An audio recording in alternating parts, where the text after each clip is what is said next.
মেয়েদের অনুমান শক্তি খুবই প্রখর হয়। যদি কোনো পুরুষ কোনো মেয়েকে ভালোবাসে, সেই মেয়েটি খুব সহজেই তা বুঝে নিতে পারে। যদি কোনো পুরুষ কোনো মেয়েকে মিথ্যা বলে, মেয়েটি সেই মিথ্যা অনুমান করেই বুঝে নিতে পারে। মেয়েদের অনেক অভ্যাস আছে, তবে অনেক অভ্যাসের মধ্যে এটি একটি ভালো অভ্যাস। মেয়েরা অনুমান করে অনেক কিছুই বুঝে নিতে পারে, কিন্তু বুঝেও না বোঝার ভান করেও থাকতে পারে। মেয়েরা অনেক কিছু ধরে নিতে পারে, অনুমান করে অনেক কিছুই বুঝে নিতে পারে। পুরুষ কি বলতে চায়, কি চিন্তা করে, সবই বুঝে নিতে পারে অনুমান করেই।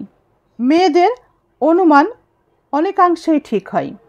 মেয়েরা অনেক ক্ষেত্রেই অনেক কিছু বুঝেও না বোঝার ভান করে থাকে অনেক সময়, শুধুমাত্র একটি কারণে, সম্পর্ক টিকিয়ে রাখার জন্যে।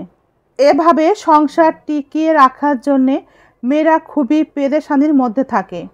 অবশ্য সেই সব মেয়েরাই পেরেশানির মধ্যে থাকে যারা যত্নশীল, সাহায্যকারী এবং দানশীল, দয়াশীল, এবং যে মেয়ের অন্তর ভীষণ পরিষ্কার। তারা সবসময় আপন মানুষকে আগলে রাখে, বিশেষ করে পরিবারের মানুষগুলোকে, কারণ তারা জানে এই পরিবারের আপন মানুষগুলোই শুধুমাত্র তাদের বিপদে এগিয়ে আসতে পারে। এসব মেয়েরা কখনোই অন্যের সৌন্দর্য দেখে, ধন সম্পত্তির যোগ্যতা, টাকা পয়সা দেখে কখনো আফসোস করে না, কারণ তারা আল্লাহকে ভয় পায়। আল্লাহ তাদেরকে যা দিয়েছেন তাতেই তারা সন্তুষ্ট থাকে, তাতেই তারা শুকরিয়া আদায় করে, তাতেই তারা শুকরিয়া আদায় করতেও জানে।